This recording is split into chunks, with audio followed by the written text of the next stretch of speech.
Sir जी, ध्यान करने के लिए उपयुक्त स्थान और समय का होना कितना ज़रूरी है? तो ध्यान के लिए तो everywhere and all the time, किसी अंग्रेज संत ने बोला everywhere and all the time, हर जगह और हर समय। आप जहाँ भी हैं, जिस भी परिस्थिति में हैं, आप दो तरीके से जी सकते हैं, एक तो ध्यान में और एक बहुत कम ध्यान में।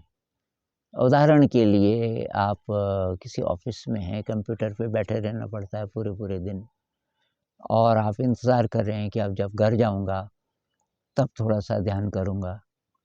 अब आप 8 घंटे तो कंप्यूटर पे बैठे हैं, तो उस 8 घंटे में क्या आप थोड़ा-थोड़ा सजगता बढ़ा सकते हैं? तो वहाँ भी ध्यान हो जाएगा। शरीर हर समय हमारे साथ है, साँस हर समय हमारे साथ है और यही 2 चाहिए बस। शरीर को महसूस करना है, साँस को महसूस करना है और हो सके तो मन को, कुछ भी करते हुए। तो चलो अभी मन छोड़ दीजिए, अब कंप्यूटर पे आप टाइप कर रहे हैं, कुछ हिसाब-किताब कर रहे हैं इत्यादि, तो आप बोलोगे कि उधर ध्यान लगाएँ कि अपनी तरफ लगाएँ? तो आप कुछ भी कर रहे हो, इसमें ये बाधा नहीं है, शरीर को महसूस करते हुए कर सकते हैं आप और साँस को महसूस करते हुए कर सकते हैं, कुछ भी। तो आप बाथरूम में हैं, आप कपड़े धो रहे हैं। दरअसल ये जो सतीपट्ठन सूत्र है ये भगवान बुद्ध का, तो वो सन्यासियों के लिए बोल रहे थे, लेकिन सन्यासी जो-जो काम सारे दिन भर करते थे, उनका उदाहरण देते हैं कि आप खड़े हैं, आप बैठे हैं, आप चल रहे हैं, हर समय आप सजग हैं, खाना खाते हुए, बर्तन धोते हुए, हर समय सजग हैं। आज की परिस्थितियों में हम कहेंगे कि आप बस में हैं, आप ट्रेन में हैं, आप अपने ऑफ़िस की कुर्सी पे बैठे हैं, आप ध्यान में हैं। आप खाना बना रहे हैं, आप कुछ चिट्ठी टाइप कर रहे हैं, आप तो हर समय और हर जगह ध्यान में रहने का हमें अभ्यास करना होगा, तभी प्रगति होगी।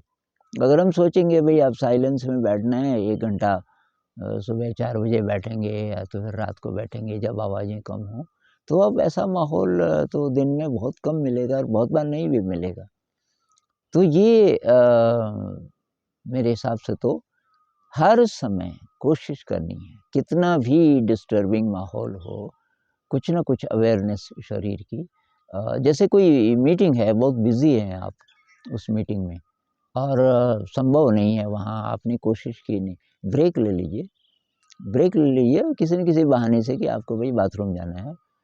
5 मिनट का ब्रेक ले लो और तो ये मैं ऐसे करता था, कभी मीटिंग्स में जैसे है, तो मैं पता कर लेता था ऐसा कौन-सा बाथरूम है जहाँ बहुत कम लोग जाते हैं, जैसे किसी होटल में और मिल जाती थी ऐसी जगह। या कभी-कभी छत, वो सबसे ऊपर की छत और वहाँ कोई नहीं जाता, मैं वहाँ वो सर्वेंट से पता कर लेता था।